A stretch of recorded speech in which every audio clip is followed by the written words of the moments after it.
दोस्तों, हुआ यह है कि अब से कुछ ही दिनों पहले वर्ल्ड बैंक ने रेमिटेंस के बारे में एक बहुत ही इंपॉर्टेंट रिपोर्ट छापी है, यानी कि किस देश के लोग अपने देश में कितना पैसा भेजते हैं।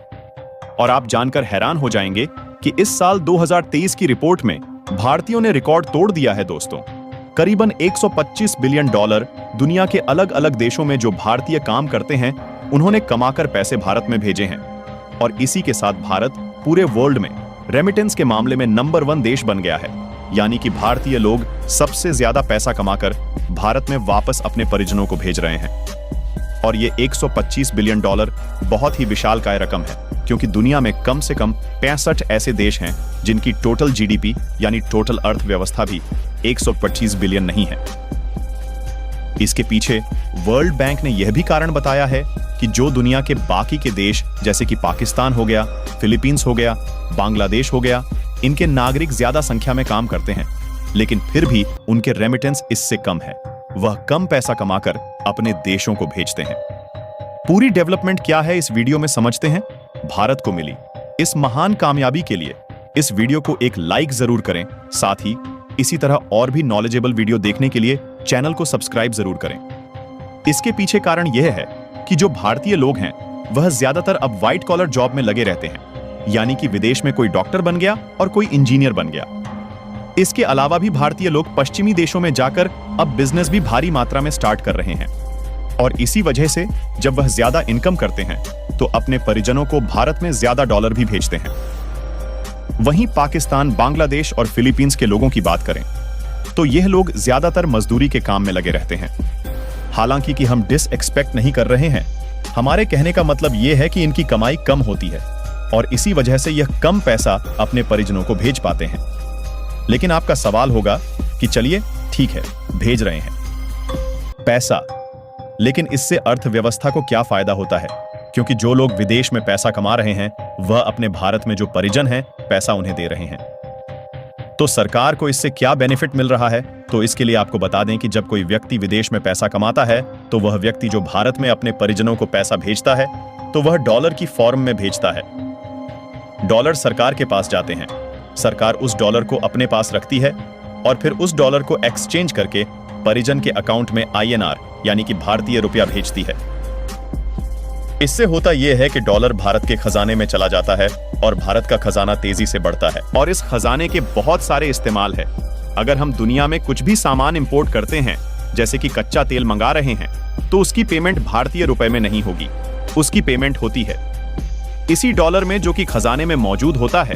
इसके अलावा अगर देश में महंगाई बढ़ती है तो खजाना खर्च किया जाता है ताकि महंगाई को कूल डाउन किया जा सके। इसके अलावा अगर भारतीय रुपया ज्यादा गिरता है डॉलर के मुकाबले, तब भी फॉरेन मार्केट में डॉलर रिलीज करके भारतीय रुपए को बचाया जाता है। इसके अलावा एक सबसे बड़ा फायदा यह है कि हमारी इकोनॉमी को डायरेक्ट बेनिफिट देता है।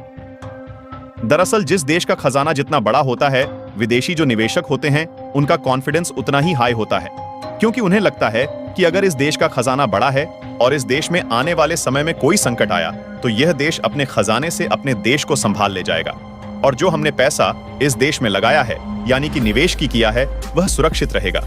इसलिए वह और ज्यादा पैसा देश की अर्थव्यवस्था में इन्वेस्ट करते हैं, जिससे ओवरऑल जीडीपी बढ़ती है और उस देश में नई नई फैक्ट्रियां खुलती हैं।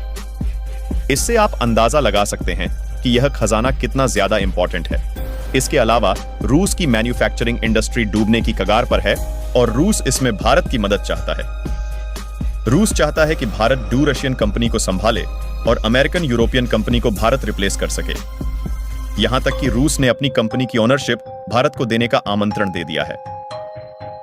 और इसका मतलब यह है कि अगर भारत इन रूसी कंपनी को एक्वायर कर लेता है तो रूसी मार्केट से टेक्नोलॉजी और फॉरेन एक्सचेंज भारत आ सकेगा।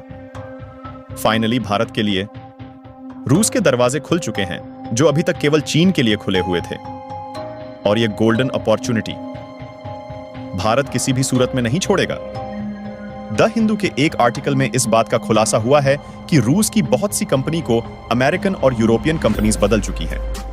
मतलब रूस में ऐसे कई प्रोडक्शन यूनिट्स हैं जो आउट ऑफ सर्विस हो चुके हैं और एक टाइम पर इन फैक्ट्रीज को चला रहे वेस्टर्न देश अब रशिया से बाहर निकल चुके हैं।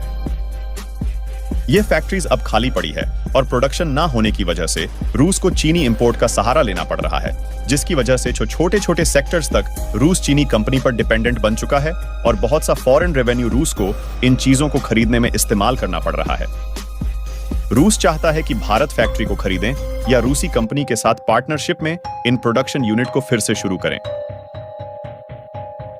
ऑलरेडी कई चीनी कंपनी रूस में एंट्री कर चुकी हैं और इनमें से एक है ऑटोमोबाइल इंडस्ट्री, जिसको लेकर रूस का 80% मार्केट चीनी कंपनी डोमिनेट करती है। इसके अलावा टेक्सटाइल, केमिकल्स, स्लाइड और मेटल फैब्रिकेशन जैसे कुछ सेक्टर्स हैं जहां रूस अब भारतीय कंपनी और मैन्युफैक्चरर्स की प्रेजेंस चाहता है। देखिए, रूस इस बात को अच्छे से जानता है कि अपनी मैन्युफैक्चरिंग को चलाए रखने के लिए अकेले चीन पर निर्भर रहना गलत साबित हो सकता है और वैसे भी यह देश भरोसे लायक बिल्कुल भी नहीं है।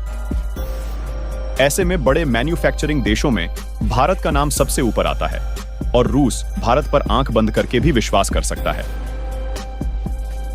दरअसल रूस में Saint Petersburg International Economic Forum यानी कि SPIS का आयोजन किया जा रहा है। इस इवेंट का मेन पर्पस नॉन वेस्टर्न देशों से इन्वेस्टमेंट रूस में लाना है।